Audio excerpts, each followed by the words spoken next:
Chapter 1. The 3 a.m. knock. It was 3 a.m. on that fateful night. I was deep in sleep when a harsh, urgent pounding jolted me awake. The sound cut through the quiet morning air like a knife, shaking the entire house with its intensity. At first, I thought I was dreaming. After all, who would visit a 70-year-old woman at this ungodly hour? "Mrs. Anderson! Mrs. Anderson!" The voice was male, young, and desperately urgent, as if something terrible was about to happen. My heart dropped to my stomach. Had there been an accident? Was someone hurt? I rushed to the door as fast as my old legs could carry me. "Who is it, Jimmy?" I called through the wooden door. "It's me, Mrs. Anderson. It's Jimmy from downstairs. Jimmy from apartment 1A. Oh, Jimmy. That gave me some relief. Jimmy was the quiet young man who lived on the first floor of our small apartment building. He was about 22, worked night shifts at the warehouse, and lived alone. Whenever we passed on the stairs, he'd tip his hat politely and help me with heavy groceries. Such a respectful young man. "What's wrong, Jimmy? It's 3 in the morning." I was about to unlock the door when his next words stopped my blood cold. "Mrs. Anderson, you need to run now." Run? Why? From what?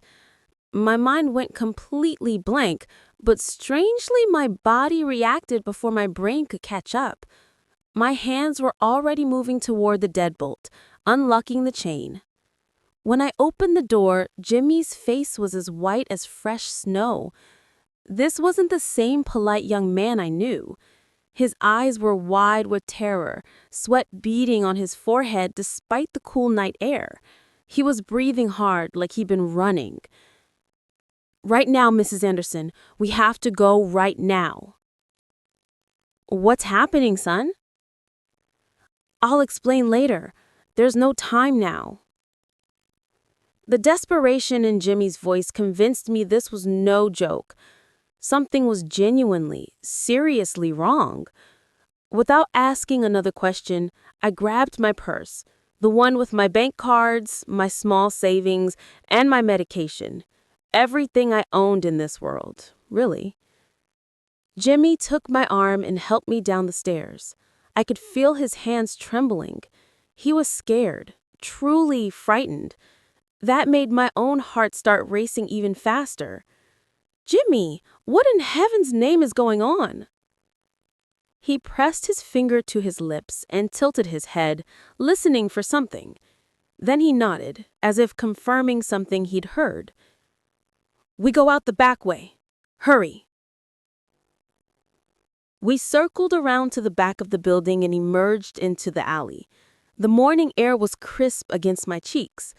A street light cast long shadows across the empty street, and a stray cat scrambled away from a garbage can when it saw us. Everything looked perfectly normal, so why were we running like criminals in the night? That's when we heard it. Thud!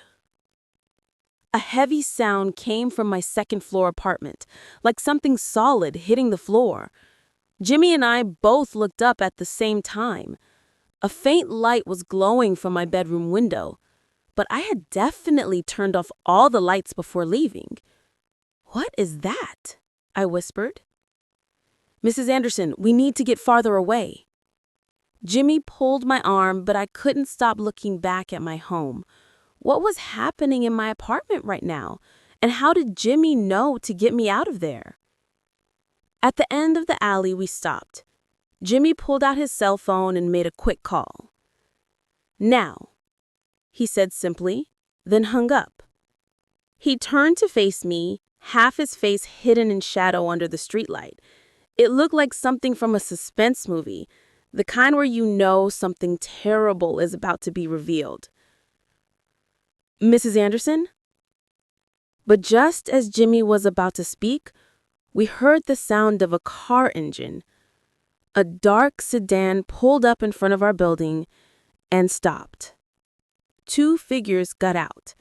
In the darkness, I couldn't make out their faces, but something about their movements seemed menacing. Who are those people, Jimmy?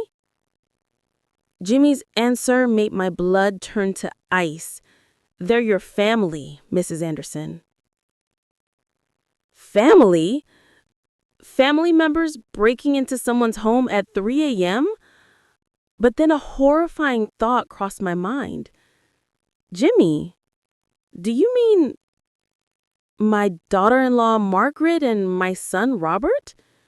My face went completely colorless. Margaret and Robert here in the middle of the night, sneaking into my apartment like thieves? Suddenly, the events of the past few months flashed before my eyes like a movie reel. Margaret constantly bringing up nursing homes, Robert not returning my phone calls, and most disturbing of all, Jimmy asking me strange questions over the past few weeks. Jimmy, how do you fit into all this? Mrs. Anderson, let's get somewhere safe first. I'll explain everything on the way. We walked toward the 24-hour motel down the street. When I looked back one last time, the lights were still on in my second-floor apartment. What were they doing up there? And what would have happened if I had stayed in that room tonight?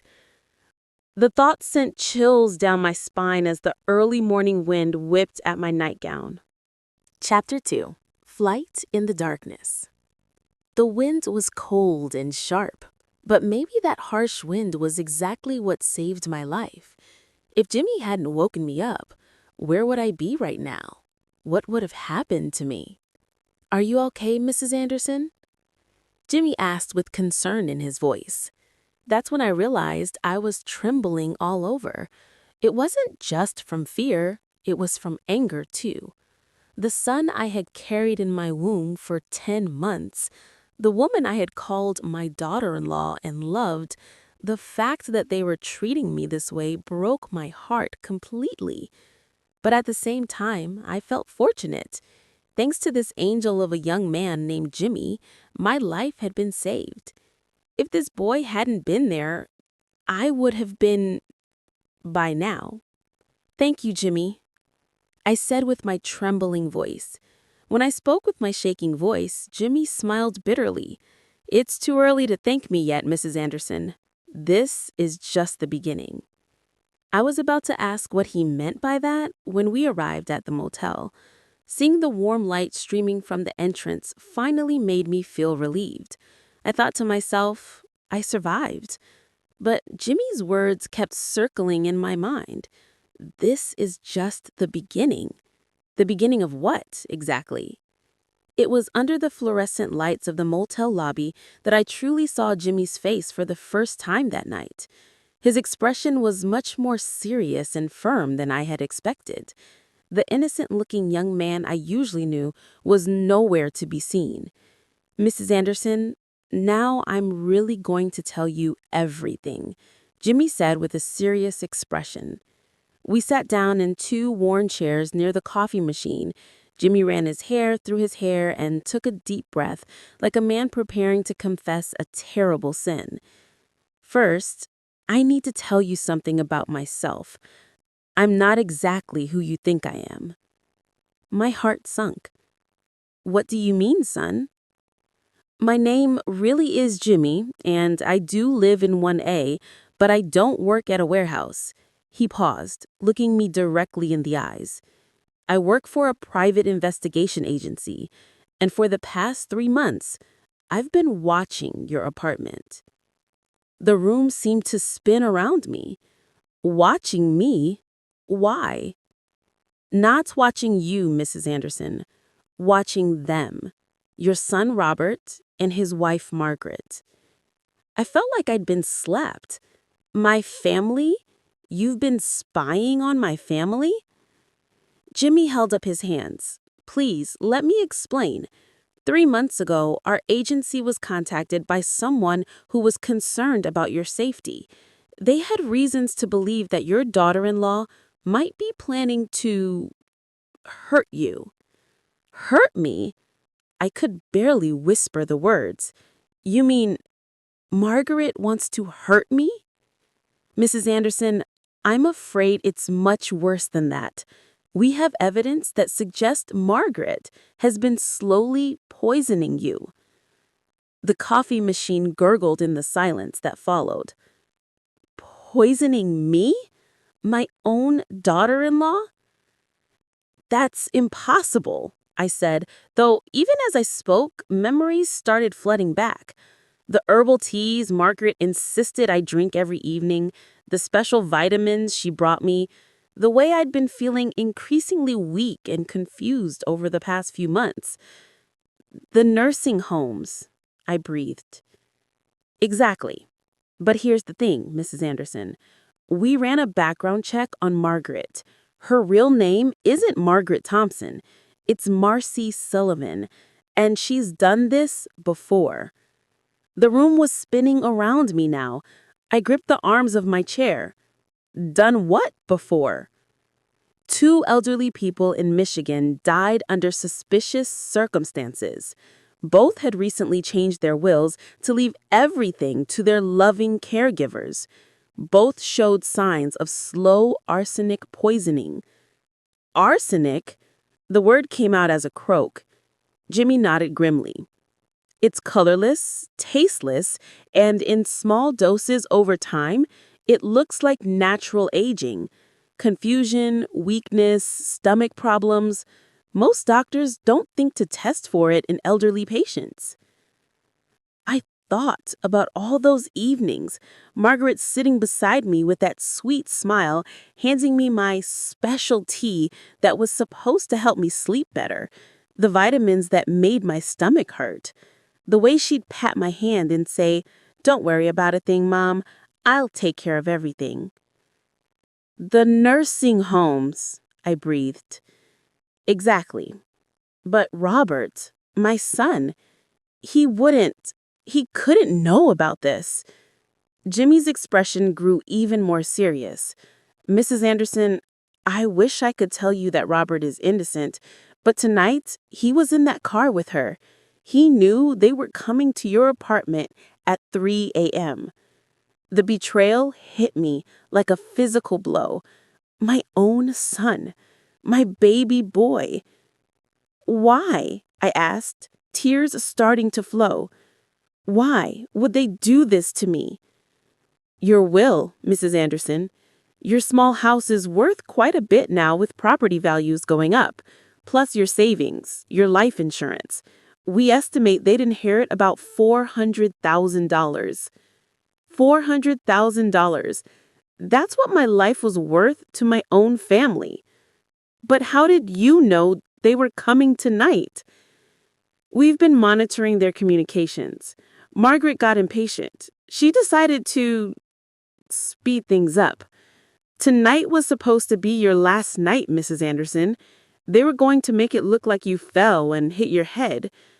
I sat in stunned silence, processing this nightmare. Everything I thought I knew about my life, my family, had been a lie. Mrs. Anderson, Jimmy said gently, I know this is a lot to take in, but we have a choice to make right now. We can call the police with what we have, but it might not be enough to convict them. Or what? Jimmy leaned forward. Or we can catch them in the act, get the evidence we need to put them away for good. Outside the motel, the first hints of dawn were beginning to show on the horizon. Somewhere out there, my son and daughter-in-law were probably panicking, wondering where I'd gone. Part of me wanted to run as far as possible, but another part of me, a part I didn't know still existed, was getting angry, fighting mad. They thought they could murder a helpless old woman for money. They thought I was weak, defenseless, just waiting to die. They were about to learn how wrong they were. Jimmy, I said with my trembling voice, what exactly did you have in mind? Chapter 3. The Confession of Betrayal. When did it all start to go wrong? In the beginning, things were really wonderful, you know? When I first met Margaret, I thought, where on earth did my son find such a beautiful, kind daughter-in-law? It wasn't like that at first, I murmured to myself. And then, like a dam bursting, all the memories came flooding back. I first met Margaret 5 years ago. Thinking back to that time now fills me with such complicated emotions. I was genuinely happy when Robert brought her home. My 35-year-old son was so focused on work that he never thought about marriage. You can't imagine how worried I was about that. I remember that day clearly. It was a warm spring afternoon, and Margaret came wearing a white dress, greeting me so politely. "Hello, Mrs. Anderson. Robert has told me so many wonderful things about you." Her voice was soft and sweet. My first impression was so positive. She was beautiful, yes, but she was also well-mannered. And most importantly, the way she looked at Robert, it was the way someone looks at a person they truly love. Jimmy was nodding as he listened to me, but strangely, his expression seemed to grow darker with each word. So I threw myself into helping with the wedding preparations, the trousseau, the engagement ring, setting up their newlywed home. I spent nearly all the money I'd saved over a lifetime. I took almost $300,000 from my savings account to buy Robert and Margaret their first home. It wasn't a fancy place in the expensive part of town, but it was a nice, clean, 3-bedroom house. When Margaret said, "Thanks to you, Mrs. Anderson, we get to start our married life in such a beautiful home. I'm so grateful." I felt so proud. But after they got married, things started to change little by little. At first, it was just small things. She'd come for holidays and say, "Mrs. Anderson, young people don't do this anymore," and start picking apart the traditional meal I'd prepared. At first I thought, well, maybe that's how all young people are these days. But it got worse over time. Then she stopped coming for holidays altogether. There was always an excuse. Margaret's parents were sick, or Margaret was too busy with work. I tried to be patient. I told myself it must be difficult for her too, being a daughter-in-law. I convinced myself that's just how modern young people are, and as long as Robert was happy, that was enough. But after Robert's father passed away from cancer last year, Margaret's behavior became really obvious. Jimmy leaned forward, his attention completely focused on my story.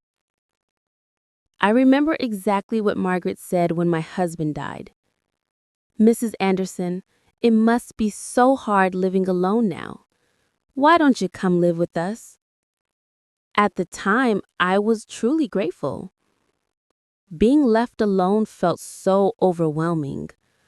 But within less than a month of living together, I started to regret it. Margaret interfered with everything I did, from my cooking to what I watched on TV to meeting my friends. "Mrs. Anderson, that side dish is too salty. Mrs. Anderson, that program is too loud. Mrs. Anderson, with COVID going around, you shouldn't be going out." Finally, she told me I should close down the Korean restaurant I'd been running for 30 years.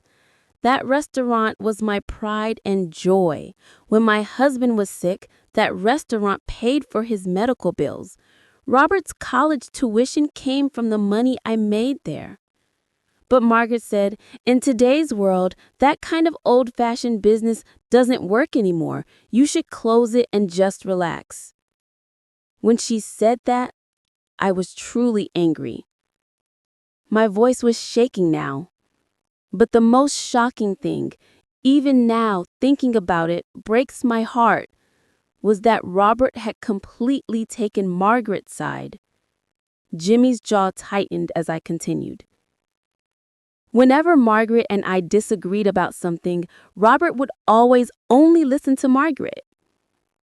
Mom, Margaret is right. What kind of world do we live in now? How can you be so stubborn? You're being too old-fashioned. Don't you think you need to change?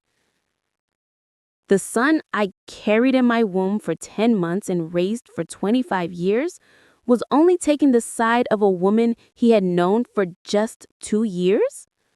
I felt so empty at that moment. Chapter 4. Shadows of Conspiracy. The final blow came last winter. It was a cold winter day, just like today. I had caught the flu and was running a high fever when Margaret said to me, "Mrs. Anderson, you need to get a COVID test at the hospital. We can't risk getting infected too." And that wasn't enough. She said, "Don't come out of your room until we get the test results." For 2 days, I was locked in that room, and nobody even asked how I was feeling. No one brought me a glass of water or a bowl of soup. I had to be careful even going to the bathroom, and if I coughed even once, Margaret would yell, "Mrs. Anderson," at me. I felt so miserable then. I wondered, is this what family is supposed to be like? Even after the COVID test came back negative, Margaret continued to look at me with a suspicion. And that night, I accidentally overheard a conversation between Robert and Margaret. I had opened my bedroom door slightly to go to the bathroom when I heard them talking in the living room. "Honey, if your mother keeps acting like this, our life becomes too difficult." "I know. She interferes with everything and we have no privacy. Wouldn't it be better if she lived alone? Then we'd be comfortable too. There are nursing homes, after all." A nursing home? They wanted to put me in a nursing home when my mind was still sharp and my body was still healthy? At that moment, everything went dark before my eyes. The next morning, Robert came to me and said, "Mom, how about we try living apart for a while?" It was polite language, but it meant they were kicking me out. When I asked, "Why? What did I do wrong?" Robert sighed and said, "You know, Mom. We keep clashing because of the generation gap." So I ended up leaving the house. That's how I came to live alone in that tiny room that cost $300 a month in rent. Robert did send me $500 a month for living expenses, but even that gradually decreased. First $500, then $400, and recently just $300. But a month ago, Margaret started saying strange things. "Mrs. Anderson, how about taking a look at some nursing homes? The facilities are really good these days. You're getting older and it's dangerous for you to live alone. You could sell your house and move to a nursing home, and you'd be able to live out your remaining years comfortably." Sell my house? Sell the house I had saved my entire life to buy and move into a nursing home? So I firmly refused. "I will never sell my house. When I die, I'll leave it to you, so don't worry about it." That's when Margaret's expression turned cold. Up until then, I thought she was just upset. But a few days later, Jimmy started asking me strange questions. "Mrs. Anderson, does your daughter-in-law bring you strange food or drinks?" "Mrs. Anderson, is your daughter-in-law ever alone in your room?" "Mrs. Anderson, does your daughter-in-law help you with your medications?" At first I wondered why he was asking such things, but now I think Jimmy had noticed something. "Jimmy, how did you know about all of this?" I asked. Jimmy sighed deeply. "Mrs. Anderson, I accidentally overheard a conversation between your daughter-in-law and your son." "What conversation?" "About how to handle you." "Handle me? Like I'm some kind of object?" "It was a week ago. I was coming home late from my part-time job when I saw a car parked in front of my room on the first floor. It was a car I'd never seen before, but I could hear voices from inside." Jimmy continued, "I heard, 'We can't put this off any longer. She won't sell the house, and she won't go to a nursing home.'" That was your daughter-in-law's voice. Then your son said, "So what do we do?" That's when I heard another man's voice say, "We can make it look like an accident. We'll get the insurance money too." At that moment, my mind went completely blank. Make it look like an accident? Insurance money? So I watched for several days thinking maybe I had misheard, but Jimmy's voice trembled. Early this morning, those people really came. Your son, your daughter-in-law, and a man I'd never seen before. That's why I urgently woke you up. Everything made sense now. Why Margaret kept trying to get me to sell the house, why she wanted me to go to a nursing home. When I was stubborn about it, she thought of a different method entirely. So right now, in my room, they're probably making it look like I had an accident. Chills ran all over my body. If Jimmy hadn't woken me up, I would already be... Jimmy, thank you. Really, thank you. My voice was shaking. This young man had saved my life. It's not over yet, Mrs. Anderson. Now we have work to do. What kind of work? Revenge. Jimmy's eyes became firm. We need to make those people pay for what they tried to do to you. They need to face justice. At that moment, I thought about it for the first time. Could I really get revenge? Could a 70-year-old woman fight against young people and win? But I couldn't give up. If I backed down here, they would continue to try other methods. And most importantly, I had to protect everything I had built in my lifetime. All right, Jimmy, so what do we need to do? At my words, Jimmy smiled faintly. Mrs. Anderson, from now on, we become the hunters, and the prey are the people who tried to kill you. Here we are at 4 a.m. in a motel lobby, a 70-year-old grandmother and a 20-year-old young man planning revenge.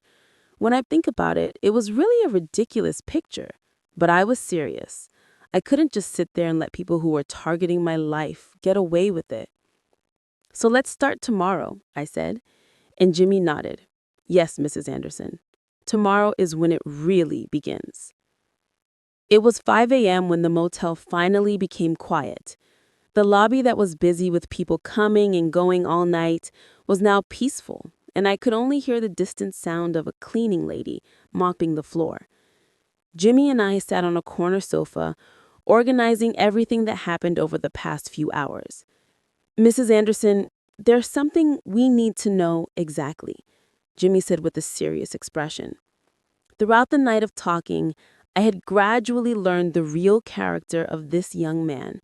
He was much more calm and clever than I had first thought. What is it? We need to find out exactly when your daughter-in-law started making these plans and who's helping her. He was right. Chapter 5, The Vow of Retaliation. Until now, I had just thought that Margaret simply didn't like me, but in reality, this was a carefully planned crime. But Jimmy, how did you happen to overhear that conversation? It seems too much of a coincidence. At my question, Jimmy hesitated for a moment. I could sense he was hiding something. Actually, there's one more thing I haven't told you, Mrs. Anderson. What is it? I'm actually a detective. What? A detective? What kind of detective is 20 years old? I'm not a licensed detective. I'm an assistant at a detective agency. My older brother is a detective. That's when it all started to make sense. Why Jimmy understood the situation so precisely, why he could sense danger in advance. So from the beginning, you were watching me? No, Mrs. Anderson. At first, it really was a coincidence. Jimmy waved his hands quickly. Our detective agency was investigating another case, and during that process, your daughter-in-law's name came up by chance. What kind of case? An insurance fraud case. The moment I heard those words, chills ran all over my body. Insurance fraud? You mean Margaret has done similar things to other people before? Yes, and not just once or twice. Jimmy took out his phone and showed me something. They were photographs of Margaret with different men. All of these men were your daughter-in-law's husbands. Husbands? Plural? 3 of them. The first husband died in an accident 3 years ago. The second husband died of illness 2 years ago. Insurance payouts were collected on all of them. My mind went completely blank. So Robert is the third? But here's the strange thing. All 3 died within a year of marriage, and Margaret was the insurance beneficiary for all of them. So Robert is also? Yes, your son is also in danger. Looking at your daughter-in-law's pattern, she usually eliminates the husband after about a year of marriage and then targets the mother-in-law next. She wants to get all the assets the mother-in-law has, too. That's why she kept pressuring me to sell the house and go to a nursing home. And when you refused to sell the house, she decided to eliminate you directly. It was a truly chilling story. Margaret hadn't approached our family because she simply disliked me. She had planned it from the very beginning. But Jimmy, then we should just report this to the police. That's the problem, Mrs. Anderson. Until now, everything has been handled as accidents or natural deaths. There isn't enough evidence. So what do? We need to catch her in the act, the moment she actually commits the crime. Jimmy's plan was this: use me as bait to lure Margaret into actually committing a crime and capture that moment as evidence. Won't that be dangerous? We'll prepare perfectly. You absolutely won't get hurt, Mrs. Anderson. But my concern wasn't just about my own safety. What about Robert? Will Robert be punished too? Jimmy stopped talking for a moment. Then he carefully opened his mouth. Mrs. Anderson, your son is already going along with your daughter-in-law's plan. What? From the conversation I heard, your son also agreed to eliminating you. The moment I heard those words, everything really went dark before my eyes. Even Robert? Even the son I had raised with my life was trying to kill me. No, Robert isn't that kind of child. Mrs. Anderson, you need to accept reality. Jimmy took my hand and said, right now, your son is completely brainwashed by your daughter-in-law. She probably kept telling him things like, your mother is tormenting us, and we're suffering because of your mother. When I thought about it, that was right. Robert had started treating me coldly after he married Margaret, especially since we started living together last year. He had become a completely different person. So Robert is also an accomplice? Legally, that's how it has to be. All the strength drained from my body. Margaret had been a stranger from the beginning, but Robert was my son. My own son was trying to kill me. Are you okay, Mrs. Anderson? Jimmy asked with concern. I must have looked too shocked. I'm fine. It's just more shocking than I expected. Actually, I wasn't fine. It felt like my heart was being torn apart. But this wasn't the time to break down. I had to survive and stop their conspiracy. Jimmy, so what exactly are we going to do now? First, you need to hide for a few days, Mrs. Anderson. Meanwhile, we'll collect evidence and prepare a trap. Hide where? Our detective agency has a safe place. You can stay there. Jimmy stood up as he spoke. And, Mrs. Anderson, you need to promise me one thing. What? Never act alone. Your daughter-in-law probably thinks you're dead right now. If you suddenly appear, she'll try to eliminate you by other methods. That makes sense. Right now, Margaret thinks she has dealt with me, but if I suddenly appeared, she'd be shocked. Then she might use even more dangerous methods. I understand. I'll do as you say. Then let's go now. I'll contact my brother and have him send a car. We left the motel. Outside it was still dark, but the eastern sky was gradually getting brighter. The dawn air touched my cheeks coldly. Don't you regret it, Mrs. Anderson? Jimmy asked as we walked down the street. Regret what? Even your son might be punished. I thought about it for a moment. Robert was my son. The precious son I had carried in my womb for 10 months and raised for 25 years. The thought that such a son might go to prison broke my heart. But what was more important was the truth and justice. I don't regret it, I said firmly. People who do wrong should be punished, even if it's my son. Jimmy nodded.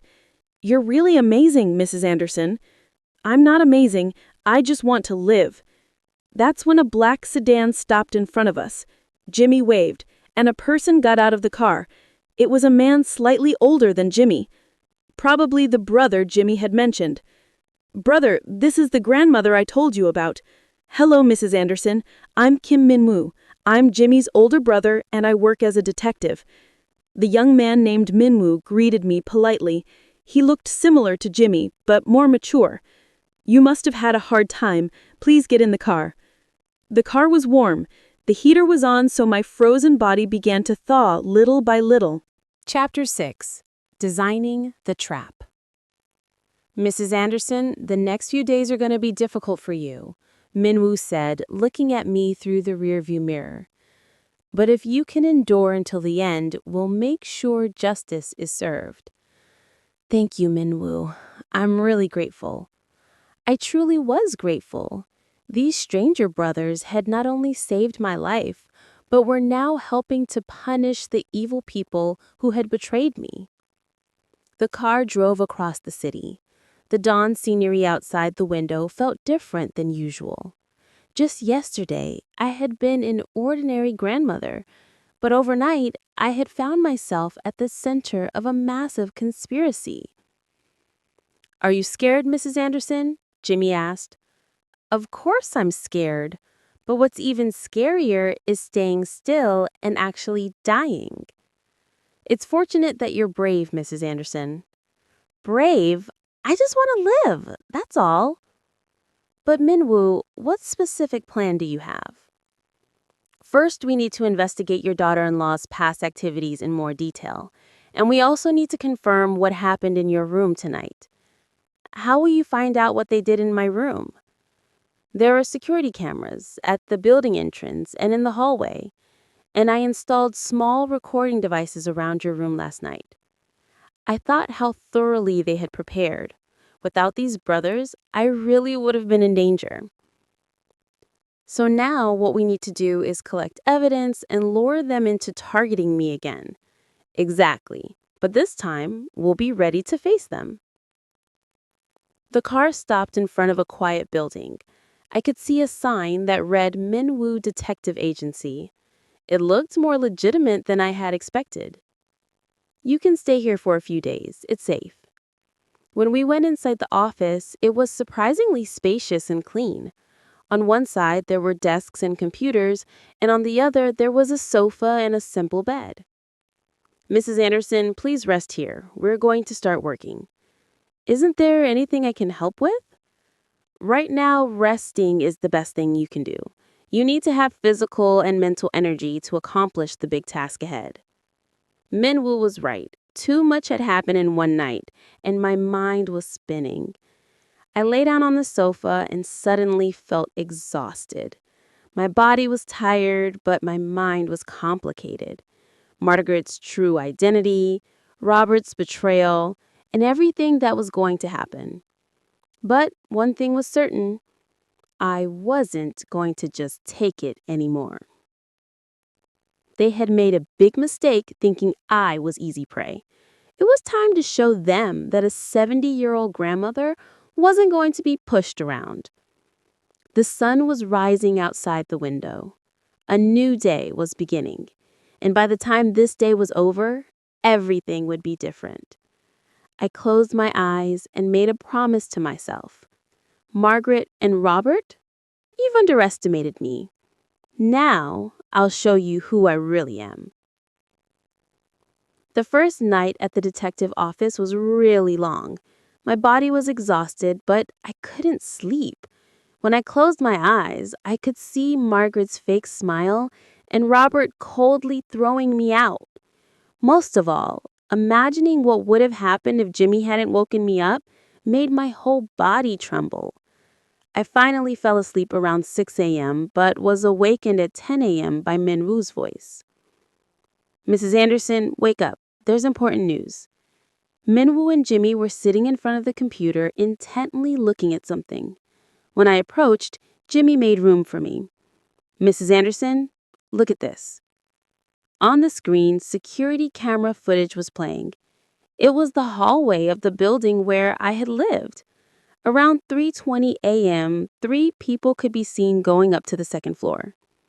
Those people, yes, your son, your daughter-in-law, and one strange man. On the screen, Margaret looked completely different from usual. She was wearing black clothes and her expression was cold. Robert seemed nervous too, looking around anxiously. And listen to this too, Minwell played. A recording device. The conversation that had taken place in my room could be heard clearly. "Where did Mother go?" It was Robert's voice. "She should have been sleeping. She couldn't have noticed, could she?" "No, impossible. We were so careful." That was Margaret's voice. But the voice was completely different from usual. It was cold and calculating. "Then where did she go? Maybe she's in the bathroom or kitchen." "I looked, but she's not there. This is strange." Then I heard a third man's voice. "We'll have to change the plan. Let's make it look like an accident happened here." "What kind of accident?" "A fall. Make it look like she fell from the window." Chills ran all over my body. A fall? They really were trying to kill me. "But there's no body. What do we do?" "We'll say we'll look for her later. Anyway, in a few days, by other methods." At that moment, the recording cut off. Why did it stop? "Probably because I was making noise when I was taking you away, Mrs. Anderson, so they became alert and stopped talking. But this is already sufficient evidence, clear proof that they were trying to harm you." "Can't we report this to the police now?" "It's not enough, Mrs. Anderson." Minru shook his head. "With just this, it would only be attempted crime, since you weren't actually hurt. And if lawyers get involved, they could claim it was just joking, that there was no actual intention to follow through." "Then what should we do?" "We need to catch them in the act. At the moment, they're actually committing the crime." Mineral's plan was this. After a few days, I would reappear to surprise them, and we'd catch them the moment they tried to harm me again. Won't that be dangerous? "We'll prepare perfectly. Security cameras, recording devices, and even the police. You absolutely won't get hurt, Mrs. Anderson." "But how will you make them target me again?" "We just need to let them know that you're alive. Then they'll panic and definitely make a move." Jimmy continued the explanation. "But Mrs. Anderson, there's one thing you need to be prepared for." "What?" "Your son will also be punished." I thought about that for a long time. Robert was my son. But the fact that this son had tried to kill me wasn't going to change. "It's okay. Wrong is wrong." "Are you sure you won't regret it?" "I don't regret it. Actually, I'm relieved. Now I finally know what kind of person Robert really is.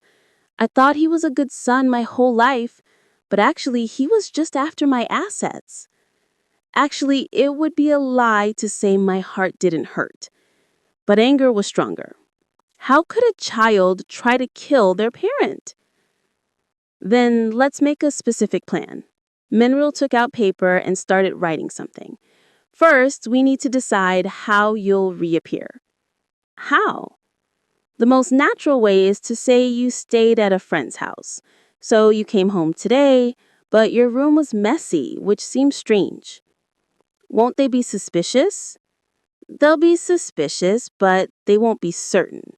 They won't think their plan could have been discovered." Jimmy added, "And the moment they confirm you're alive, they'll definitely make their next plan." "Next plan?" "They'll try to eliminate you by a more certain method. They'll think they can't fail this time." Minwell continued explaining. "That's the moment we're waiting for. We'll catch them in the act." "What specific method will they use?" "There are various possibilities, but the most likely is poison." Chapter 7. The Poisoned Cup. "Poison?" I asked.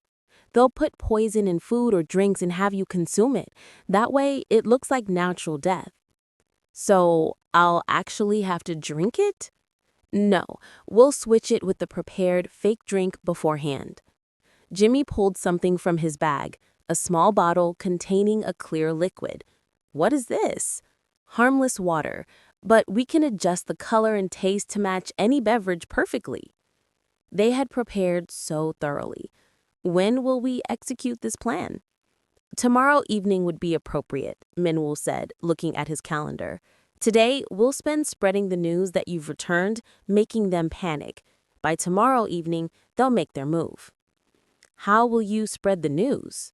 Simple. You call people you know. Say you stayed at a friend's house last night, but when you came home, things seemed strange. Then that news will reach Margaret? Exactly. The neighborhood is small. Rumors spread quickly. When I thought about it, that was really true. In our neighborhood, even small gossip spreads fast. All right, let's do that. Are you sure you'll be okay, Mrs. Anderson? Jimmy asked worriedly. Aren't you scared? I'm scared, but I can't keep hiding and living like this. I really was frightened, but what was more frightening was living the rest of my life running and hiding. And honestly, I want revenge. Minwoo and Jimmy looked surprised at my words. Revenge? Yes, I want to pay them back for what they did to me. I was truly angry. The son I had devoted my life to raising, the daughter-in-law I had treated with such care, the fact that they had betrayed me like this was unbearable. It makes me feel more confident that you say that, Mrs. Anderson, Minwoo said with a smile. Revenge must be cold and precise. If you're swayed by emotions, you make mistakes. I understand. That afternoon, I called several friends. Youngja, it's me. Thank you for letting me stay at your house last night. Huh? Mrs. Jung, what are you talking about? You never came to our house yesterday. Oh, well, there are complicated circumstances. Anyway, thank you. But when I came home, my room was a bit messy.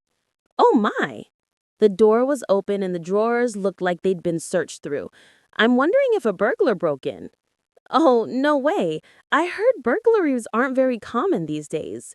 But Youngja would definitely tell other people this story, that Mrs. Jung was away from home last night, so a burglar probably broke in pretending to be worried. I made similar calls to several more people. Everyone had the similar reactions. By evening, Jimmy said, Mrs. Anderson, the rumors have already spread. How do you know? Your daughter-in-law called someone she knows. She said her mother-in-law was away from home last night, so a burglar probably broke in pretending to be worried. Her acting is perfect, too. She was truly a chilling woman. So now they'll make their move. Yes, they'll probably contact you tonight or tomorrow. Sure enough, around 9 p.m. that night, my cell phone rang. It was Margaret. Mother, are you okay? Her voice was full of concern. It truly was perfect acting. I'm fine, Margaret. Where were you last night? I heard a burglar broke into your house. Yes, I slept at a friend's house. We met after a long time and got to talking, so it got late. But did a burglar really break in? I'm not sure. The room was a bit messy, but nothing seems to be missing. Still, it must be scary for you. Tomorrow, we'll come check things out. Thank you. After hanging up, Minwoo gave me a thumbs up. Perfect, Mrs. Anderson. Now they'll make their move. When do you think they'll come? Probably tomorrow afternoon. And, Minwoo smiled meaningfully, what they bring won't be for checking. It'll be tools to eliminate you. Hearing that really made me scared, but there was no turning back now. Will it really be safe, Minwoo? It'll be safe. We've prepared everything. Jimmy opened his bag to show me. Inside were various pieces of equipment, cameras, recording devices, even pepper spray. We'll protect you with all of this. And we've contacted the police too. They'll come immediately when we give the signal. That was really reassuring. These young people were doing all this for me. Thank you. Really? Don't mention it, Mrs. Anderson. Tomorrow, everything will be over. That night, I couldn't sleep either. But unlike last night, anticipation was stronger than fear. Tomorrow, everything would end. Margaret and Robert's true faces would be revealed to the world, and I wouldn't have to live in hiding anymore. Looking out the window, the stars were shining unusually bright. It was as if they were celebrating tomorrow's victory in advance. Tomorrow it ends. Really ends. Chapter 8. The Collision of Truth. The fateful day dawned. Rain started falling from early morning, making the whole world look gloomy. It was as if it was foretelling what would happen today. Listening to raindrops tapping on the detective office window, I was doing a final check. "Are you ready, Mrs. Anderson?" Minwoo asked, gathering various equipment, small cameras, recording devices, and pepper spray for emergencies. "Yes, I'm ready." But honestly, I was so nervous I thought I might die. Today, Margaret and Robert would come to harm me again. Would everything really go according to plan? "Mrs. Anderson, if you're scared, you can still stop now," Jimmy said worriedly. "No, I have to do this. We've already come this far. Why give up now? Besides, if we miss this opportunity, we don't know when we can catch them again." "Then let's confirm one more time." Minwoo unfolded a piece of paper. "At 2 p.m., you go home. Around 3 p.m., call your daughter-in-law and say you're scared because you're alone. Ask her to come." "Then they'll come?" "Yes, they'll definitely come. If they miss this opportunity, they don't know when the next chance will come." "So what did you say they bring?" "Probably drinks or food with poison. They'll say you must be shocked and need to restore your energy." Jimmy continued the explanation. "So I just pretend to drink it?" "No, don't drink it at all. If there's actually poison in it, it could be dangerous." "Then what do I do?" "We'll be hiding in your house beforehand. The moment they bring the poisoned drinks, we'll arrest them at the scene." It seemed like a perfect plan, but I felt somehow uneasy. What if the plan goes wrong? "It won't go wrong. We've thought of every possible scenario," Minwoo said confidently. But my anxiety wouldn't easily disappear. At 1 p.m., it was finally time to go home. "Mrs. Anderson, please be really careful, and if anything seems even slightly wrong, signal immediately." Jimmy pressed a small button into my hand, an emergency alarm that would immediately send a signal to them if pressed. "I understand." I headed home through the rain. It was my house that I was returning to after several days, but somehow it felt strange. Now it wasn't a safe home anymore, but a battlefield where life and death would be decided. Going up the stairs, I looked at the first room floor where Jimmy had lived. It was strange. The door was open and the inside was completely empty. Had Jimmy moved out? But thinking about it, that made sense.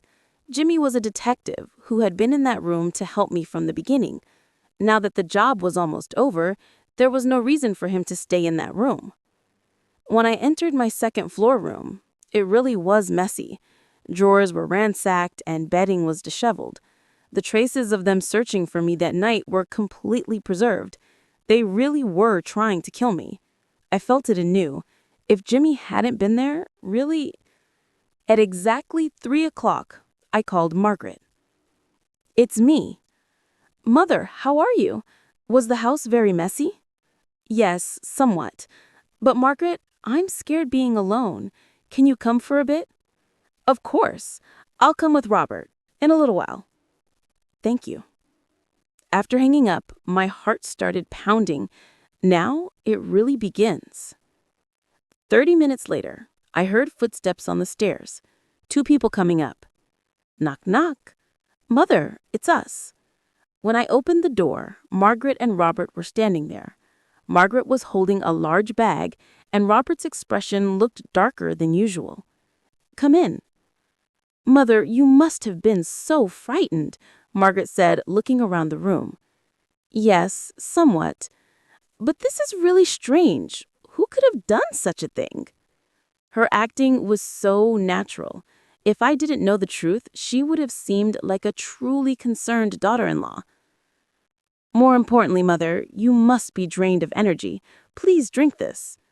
Margaret pulled something from the bag. A drink in a small bottle. What is it? Red ginseng. It's good for your health. At that moment, chills ran all over my body. That must be the drink with poison. Thank you, but wait, let me go to the bathroom first. Of course, take your time. Going to the bathroom, I quickly pressed the emergency button. Now, Minwoo and Jimmy would come, but as I was about to leave the bathroom, I heard strange voices. Will this really end it? It was Robert's voice. Of course, this time it's certain. But what if? What if what? I've already succeeded twice. Succeeded twice? Were they talking about other people? But she's my mother. Mother, you saying that now? After all the trouble we've been through? But honey, did you forget our promise? After this job is done, we move to a nice house and start fresh. Start fresh with my money? All right, then let's finish this quickly. Right. Anyway, one old person disappearing won't change the world. One old person? Were they talking about me? My heart broke. Robert really thought of me that way. The son I had devoted my life to raising saw me as just an old person who could disappear. I came out of the bathroom. Mother, are you okay? You don't look well. Margaret pretended to worry. I'm fine. But what's in this drink? Red ginseng. Why? Nothing. Just asking. But it was strange. Why weren't Minwoo and Jimmy coming? I had definitely pressed the emergency button. Mother, please drink it quickly. It loses its effect when it gets cold. Margaret started pressuring me. Okay. I picked up the bottle, but my hands were trembling. Was there really poison in this? Mother, why aren't you drinking it? Robert also pressured me, but there was irritation mixed in his voice. I'm just not really thirsty. When you're not feeling well, you need to take care of yourself even more. Margaret's voice was getting sharper. That's when I suddenly realized Minwoo and Jimmy weren't not coming. They couldn't come. By the way, where did Jimmy from the first floor go? At my question, Margaret and Robert's expressions froze for a moment. Jimmy? Who's that? The young man who lived on the first floor. Oh, that person. He moved yesterday. That was a lie. Jimmy was a detective and had been there to help me. That's strange. Mother, never mind about that. First, please drink this.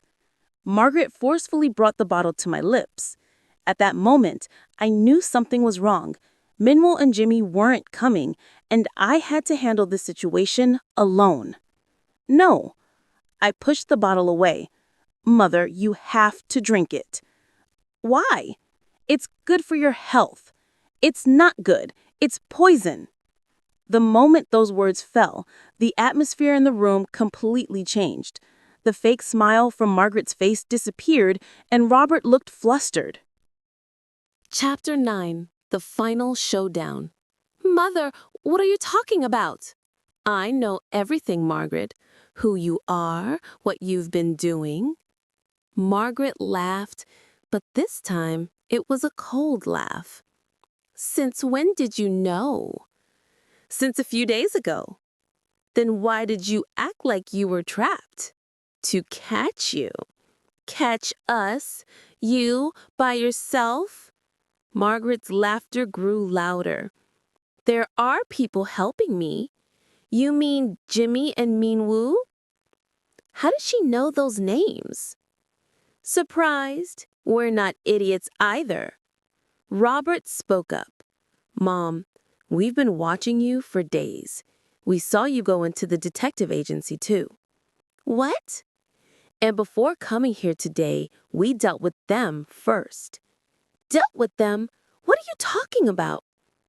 Don't worry, Mother. You'll be able to meet them soon. Margaret smiled chillingly. in the same place. At that moment, everything felt like it was collapsing. Min Woo and Jimmy were really... That's a lie. It's not a lie. Want to check? Margaret took out her phone and showed me something. It was a photo, and all strength left my legs. Do you understand now? There's no one to help you. Is it really over? Is there really no one to help me? So I have to die. That was the original plan, but the situation has changed. Margaret pulled something else from her bag, a syringe. With this, you can go without pain. No. I ran toward the door, but Robert blocked my way. Mom, it's no use. There's no one to see, no one to help. Robert, please. I'm sorry, Mom, but we have to survive too. At that moment, I truly despaired. In a situation where no one would help me, my own son and daughter-in-law were trying to kill me. But I couldn't give up. I couldn't die here. Wait, I shouted. Can I ask one last thing? Margaret, holding the syringe, paused for a moment. What? Was it really all lies from beginning to end? Becoming our family too? Margaret laughed. Of course, it was all for money. Hearing that answer, anger rose, more than sadness. So, Margaret, you thought I looked easy, didn't you? You looked down on me because I'm an old woman over 70. But you were wrong. I'm not that easy. What I was holding wasn't the emergency button, it was the pepper spray Jimmy had given me for emergencies. Margaret? Yes? Was this in your plan too? The moment I sprayed, Margaret screamed, "Ah!" Taking advantage of the chaos, I ran to the door. Catch her! Robert shouted, but it was too late. I was already running down the stairs.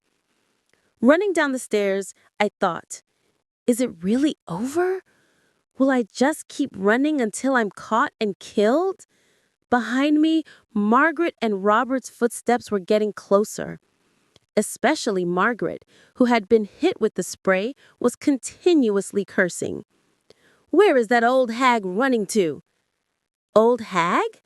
Just moments ago, she was calling me mother, now showing her true colors. When I reached the first floor, I stopped briefly. Jimmy's room door was open, so I looked in just in case. It really was completely empty. But something was strange. It was too clean, as if no one had ever lived there. Could it be that? That's when I heard Margaret's voice behind me. Found you! I started running again, out of the building, into the rainy street. But while running, I suddenly realized something. Why am I just running? They're the ones who did wrong. Why should I be the one hiding? That's right. Let's stop this now. I stopped running, and I turned around to wait for them. Why did you stop, Mom? Robert asked, breathing heavily. Because I don't want to run anymore. A wise choice, Mother. Margaret still held the syringe. Her eyes were red and swollen from the spray. But Margaret, I'm curious about one thing. What? Did you really kill Min Woo and Jimmy? Dying to know. Yes. Then see for yourself.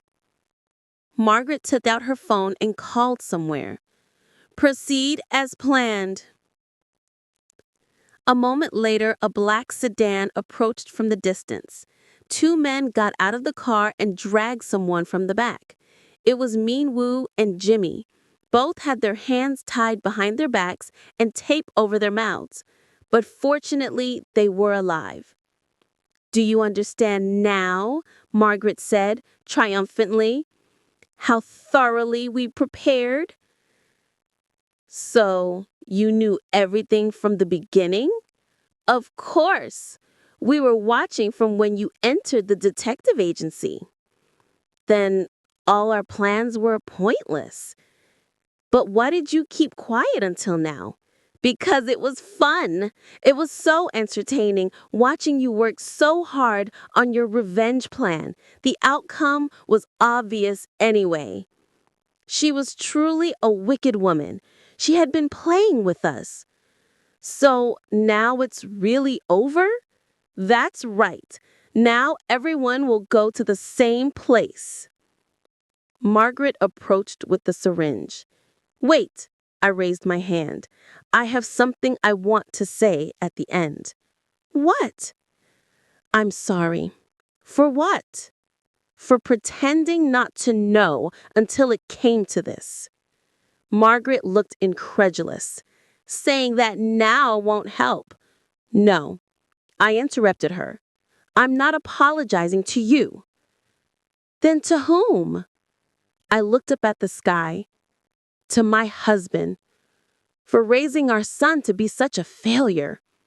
At that moment, Robert's face contorted. Mom. And I'm sorry to myself, too, for accepting such a wicked daughter-in-law. Mother, shut up, Margaret screamed. Now be quiet. One last thing. I'm sorry to you, too. To us? Yes, sorry that you had to meet someone who's not as easy as you thought. The moment those words fell, sirens suddenly wailed around us. Police cars appeared from all directions. 1, 2, 3, 5 cars in total. What? What's happening? Margaret panicked, looking around. How was this possible? The police got out of their cars and surrounded us. Chapter 10. Liberation and Reflection. Hands up, nobody move. This is strange. What's happening? Margaret muttered. Curious? I said with a smile. Let me tell you. I pulled out a small recording device from inside my jacket. Do you know what this is? A recorder.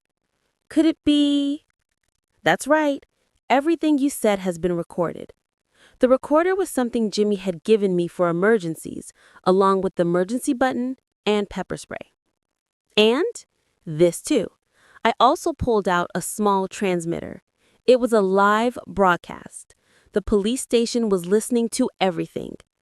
Margaret's face turned pale. So from the beginning? That's right, I was acting. From the moment I confirmed that Minwoo and Jimmy had disappeared, I had devised a new plan to record their crimes alone and provide evidence to the police. But how did you know we had kidnapped them? I didn't know, but I thought you had prepared something. I really had no idea, but I sensed something was wrong, so I contacted the police in advance, asking them to respond immediately if a dangerous situation arose. When? Last night. After leaving the detective office last night, I went straight to the police station. I explained the entire situation and asked them to be prepared for what would happen today. But without evidence, now there is. I waved the recorder.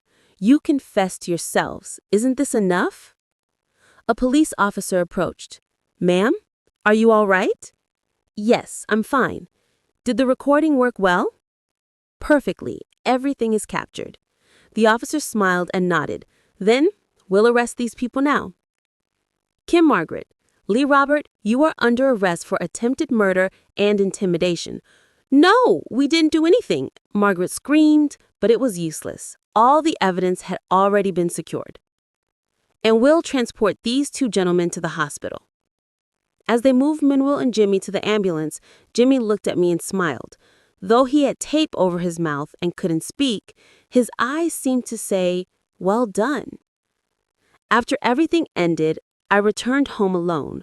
The rain had stopped and the western sky was painted with sunset colors. It truly was a beautiful sunset. I went up to my second-floor room and opened the window to look outside. Just days ago, I had fled through this very window, but now I could stand here with dignity. My phone rang. It was a call from the police station. Ma'am, it's us. The investigation results are in. What happened? Kim Margaret was a serial killer who murdered a total of 4 husbands, and Lee Robert has been confirmed as an accomplice. 4 people? That's more than I thought. What will their sentences be? Kim Margaret will get life imprisonment or more, and Lee Robert will likely get at least 20 years. 20 years. By the time Robert gets out, I probably won't be in this world anymore. Ma'am, are you okay? Yes, I'm fine. Actually, I wasn't fine. I felt sad and empty, but I knew this was the right thing to do. After hanging up, I made myself a cup of tea. I never knew tea could taste so good when drinking it alone. A few days later, Minru and Jimmy came to visit. Both had some bruises, but looked healthy. Mrs. Anderson, you're truly amazing, Minru said with a smile. You're a better detective than us. What are you talking about? It was only possible because you helped me. No, the way you solved everything alone at the end was truly remarkable. Jimmy also nodded. Thanks to you, Mrs. Anderson, we solved a bigger case. Kim Margaret was about to harm many more people. Thinking about it that way made me feel a bit better. What I did had helped other people too. But, Mrs. Anderson, what will you do from now on? Minru asked. Well, I haven't thought about it yet. Actually, the future seemed overwhelming. No son, no son-in-law. I was truly alone now. How about working with us? What? Detective work. Having someone like you would be really helpful. Detective work? A grandmother over 70? Mrs. Anderson, please really think about it, Jimmy joined in. Where else can you find someone as brave and wise as you? Brave and wise?